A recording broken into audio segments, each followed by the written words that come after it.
I've heard you mention, multiple times about marriage being a bad proposition for men. Yeah. And I really kind of want to dive into that because I feel like, and I talked to Elliot Hulse about this, where you're correct, and only 3% of the population waits. 97% of people do not wait to have sex until marriage. Women though. A lot of men are virgins even into their 30s still. Right. Okay. Actually, that's the study I read must have been for women. I did not know that, but I guess with the 80% of the men not having sex, that would make sense. There's a lot of guys that are in their 30s right now. I think the data says something like 30% of men up to the age of 30 or 33 are not having sex. Yeah, I don't think they're making it to the wedding night as virgins though, because aren't they sleeping with the girl while they're dating? They might get lucky and get, a short-term girlfriend, or they might get, one girl, sort of under the belt and have a little bit of experience. But the vast majority of men today are actually sexless. Like they're not having good results with women. They're not even dating. There's a large community of men out there. They're called black pillars, incels. And they get together and they spend a lot of time online. They make a lot of videos. They have discussion forums, and they talk about how they were dealt a terrible hand. Their jaw structure is not right. They're not tall enough. Their skin color is wrong. They just sort of there's a lot of whinging and whining. It's very similar to the victim mindset that feminists use, except for they're just saying it's not fair. And why can't women just see me, for what I am, because I'm a really nice guy sort of thing. And it's like, well, if you're 300 pounds and living in your mom's basement playing video games with a neck beard, there's not a lot of women that are going to, want to chase you down, my friend. Yeah. So I guess where I wanted to go with that was, you say marriage is a bad proposition for men. I definitely think in the climate that we're living in, there's truth in that. But what I feel like is the problem stems from the fact that if people aren't waiting, they're not committed to waiting, men or women. So you were married and you were divorced. Now, did you have sex before marriage? Of course, yeah. Okay, most people do, right? And everybody says, you got to take a car for a test drive, right? Everybody, that's the number one argument people give back to me when I talk about waiting. But I'm like, if that works so well, why is the divorce rate 50% when that's what everybody's doing? So my thought and my belief, heavily based on my own experience, and this is really kind of what my book is all about, was I used to be the biggest man whore in Baltimore. I had sex with hundreds of women, hundreds of biggest man whore in Baltimore. I was the biggest man. I was well known too. Okay. And I was a stripper and I was a nightclub promoter, and I just had tons of casual sex. And then I became a Christian. I had this radical encounter with Jesus when I was 27. And selfishly, I believed that if I didn't sin long enough, I knew what I was signing up for when I followed. I mean, I know that, monogamy is basically what I was signing up for, and I was willing to do it. But I thought, well, if I don't sin long enough, God will give me a wife. I'd never been in love, and I felt like, if I behaved myself, He would give me a wife. And I didn't think it was going to be long, and it turned into 6 years of abstinence. And then I backslid, is what they call it. I don't know if you're a Christian, but I basically went out, started having sex again, had a bunch more sex, a bunch more women, and then rededicated my life. And somewhere in there, from living at the polar ends of the spectrum, back and forth, I really started to understand why I kept getting into these relationships with these women that it was lackluster. Every relationship wasn't that great because I wasn't asking myself the hard questions on the front end. So now I've been, outside of 2 isolated mistakes, I've been abstaining from sex for 11 years. Imagine, it's pretty tough. And I could get sex if I want it anytime. And, but I can look at a woman now and say, is she everything you want? Is she your best yes? Before, I was having sex on the front. I wasn't thinking about my best yes. I was like, she's hot, take her out. We're going to have sex sooner or later. And then I would end up drifting into relationships with these women, some of them, not all of them, but some of them. And like you said, men complicate their lives and then they justify it. And that's exactly what, I'd be in these lackluster relationships that I would stay in with women that, arguing all the time or lots of problems. And I would stay in these relationships because that's what the biology of the sex does. A woman pair bonds to a man, even if he's 1 foot in and 1 foot out, he might be even sleeping with other women, and she's going to, stand by her man. And then the man feels a sense of ownership over the woman, doesn't want other guys to bang her, even if he wants even if he wants to date or sleep with other women, or even if she's a complete bitch. And people get these soul ties, is what they call it in Christianese, and they spend their whole lives with the wrong people. And I believe it all goes back to the fact that you didn't do it God's way. You didn't wait. So now this is what you get. How do you feel about that? Yeah, it's interesting. I mean, I'm not a religious guy, so I don't subscribe to any organized religion, and I don't think humans are great at monogamy, if we're being honest. I don't believe that we were, I mean, evolutionarily speaking, and again, I'm coming at this from a different angle, from you obviously, but from that perspective, we never operated as monogamous pair bonders. We were nomadic hunter-gatherers.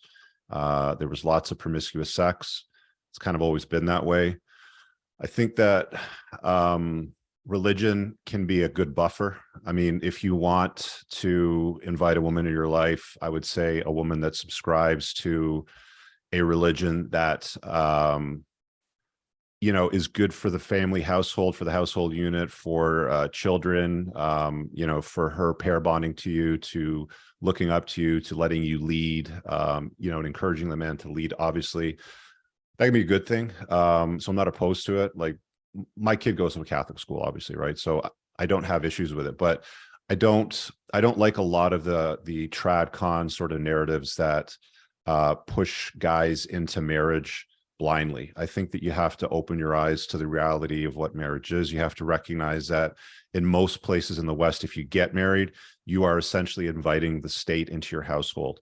The state is built in such a way that it actually encourages women to get divorced. Like, women are financially incentivized today to leave their families, to leave their husband, because they will make a lot more money from the government as a single mom raising the kids, having most of the control raising those kids, and alienating the father from those kids. Like, there's financial incentives to breaking up the household. So I have an entire chapter in my book on why smart men don't marry. I don't know if you've read my book yet. No, I've read the Cliff Notes. Yeah. Okay. So it's probably worth checking out. I mean, you're not going to agree with all of it, obviously, but I think you'll get some insight from my perspective, especially on things like marriage and, a few other ideas in there. But I think that if you're going to get married, you need to vet women properly. It's not on the table for me. Like, without question, I would never get married again. Right. I'm in a long-term relationship. I got a great gal, she's my girlfriend. We've been together for a while. We're monogamous. But I would never get married. I mean, if she said, if you don't marry me, then I'm going to leave, I would just say, okay, fine, bye. Right. I would have to be okay with that, because I'm not that guy that would allow the state to govern what happens in my household. Right. Now, there's things that you can do to mitigate those risks or minimize them. There's states that you can move to that are equal or father friendly, like Kentucky, for example. Arizona, they're right at the top of the list. You can vet for red flags. You can make sure she's got a low notch count or no notch count.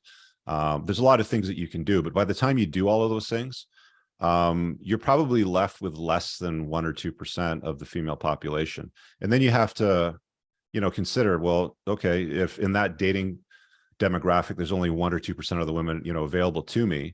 How many of them am I actually going to be attractive enough to that they're going to see me as their hypergamous best option? They're going to see me as their apex alpha male and want to be with me, sort of thing. So it's a difficult proposition. And even if you layer it with, protective measures, even if you want to get a prenup, if that's your thing, women always reserve the right to change their mind at any given time. I've talked to lots of guys during my consults, because one of the things that I did a lot of coaching on was guys going through the divorce grinder. In fact, a lot of the data that's in my book comes from many of my consults too. And I remember talking to several guys that were like, she came from a good family. The parents were intact. The siblings were all intact. Good Christian lives, went to church every weekend. Conservative, always voted, conservative from a red state. All of those things ticked off all the boxes. But then he's like, but then she started working in HR in this woke corporation, cut her hair short, got fat, dyed her hair purple, got some weird tattoos. And now we're getting divorced and I don't recognize her, and she's taking the kids and she won't let me see them. And it's like, that story didn't happen just once. Like I saw versions of that movie many, many times over and over again. So one of the things that you have to understand as a guy is, if you do invite a woman in your life on a long-term basis and you create a family with her, she always reserves the right to change her mind at any given time. One of the big demographic categories for guys today are these dudes that they call themselves the passport bros. I don't know if you heard about these guys, where they figure that, Western women's minds are polluted with toxic feminism. So they're better off getting a gal from Latin America, from Asia, from Eastern Europe or something like that. And they fail to recognize that if you bring a woman from one of those countries to the West will pollute their mind over time. eventually, right? Because everything in media, marketing, advertising, government, it's all about, women are oppressed, men are oppressors, BLM, like you go right down the list of all the stuff. There's rainbow flags and square flags and all these flags everywhere. There's pride months for this and that and the other thing. They're going to start to hear all of these narratives, and you're going to have really good frame to maintain that long-term relationship. And only an unplugged alpha's got great frame, right? Most guys are plugged in beta males. So they think that they solved the problem by bringing somebody from another country over, but the grim reality of it is they end up getting destroyed over time. Yeah. Most of them anyway. Yeah. I definitely heard you talk a lot about the family law, and I agree with it. I mean, I even think about, like, single moms getting more money from welfare if they have more kids out of wedlock. And there's so many laws that are just completely contrary to what we're trying to accomplish here. And exactly. It's almost like, well, what you're trying to accomplish is different from the agenda that they are trying to, cram down everybody's throat. Like it seems clear to me anyway, that their agenda is the pussification of the West. They don't want strong, virtuous males leading the household. They want the government at the head of the household. They want women thinking that they're victims, right? So, when you start to look at all these narratives and you start to dive real deep down the rabbit hole, like you start to realize, well, ooh, this is a pretty messy environment, right? And it's like, I'm kind of the guy now that's more of the enjoy the decline. Like, with my stuff, my content, my videos, I like to just take a big map and I'll be like, okay, here's all the landmines on the map, so just don't step in them, sort of thing, and you should be good. yeah. So that's how I tend to operate now. It's like some people say it's doom and gloom. Some people say, well, it's just accepting the world for what it is, and it's just the reality of things. And I kind of lean on the latter because that's my style. But I got a great relationship. My life's amazing. I got amazing friends. Business is great. So, I think that my results at least speak for themselves in that sense. Yeah. You're a realist. I guess where I'm trying to go with it is I'm trying to get an idealist where I'm like, if everybody, and I know this will never happen, but if I could convince everybody to wait, right, then you got a world full of people that are saying their best yes. Women, they're married. Now they're not going to marry as virgins, because there are a lot of people that aren't virgins right now, but they would still stop and they would have to choose their best yes. And that would create a lot more successful relationship than just drifting into something, when you're. Yeah. And I love that notion. I wish that notion was true, but I mean, like, how do you fight the woke narrative of like the mainstream, like, even in popular culture and music? Like when I was a kid, the music that I would listen to was like, Metallica, Kiss, Twisted Sister, Poison, Warrant, Guns N' Roses. Like those were cool bands that had an interesting message. And a lot of it would, if you listen to the lyrics, especially in the ballads, like they were a lot of just, love her and she broke your heart and you'll get over her and don't be a suck, sort of thing. But, today's pop culture is, you get artists like Lil Nas who are twerking on the devil. Yeah. And it's just like homosexual, and that's normal, right? Like I can't go somewhere now. A lot of language, we can't use today. The R word, the T word, like all these words are now like the initial word, right? Like I was driving the other day and there was a tranny across the road. And I still use the term tranny, not transsexual, because to me, tranny is short for transsexual. Walking across the street, my daughter's in the car. I say, get a load of the tranny over there. You can't say that. That's not politically correct. I'm like, are you kidding me? Like this is where we are today. This is what school, and Catholic school, right? This is what society, this is what culture, this is what screens have like taught our children now, even at these young age. Like you can't use these words because it's offensive. It's going to hurt. That's weird. Okay. Like that was weird when I was a kid, but today it's like, oh, you have to embrace it. You have to bring it into your life. They send these, drag queens to schools and libraries and the public school system to read to small children. Like that's disgusting. Yeah. But that's just the way that I see things. So it's like, your point, like I love the idea. Like I wish the world was that way, but the grim reality of the situation is it's not. Yeah. And it's a weird and dangerous place. And I think that, if you're going to have a family and you want to have kids, find the right gal, make sure you vetted her properly. I would get the hell out of an urban city center, especially like the left-leaning liberal ones. Get out in the damn country. Yeah. Grow as much of your food as you can. Keep that woke crap away from your kids. Homeschool them, as long as you can. People say, well, homeschool kids are weird. No, kids that go to the public system are a lot weirder than the homeschool kids that I really hope you guys enjoyed that clip. If you want to watch the full length podcast, you can find that over here, that clip's from. If you're newer to the channel, make sure you hit subscribe over here, and pin down below in the top comment, you'll find a bunch of useful links to my website, my supplement line, books, and a bunch of other stuff. Have an amazing day. Peace out.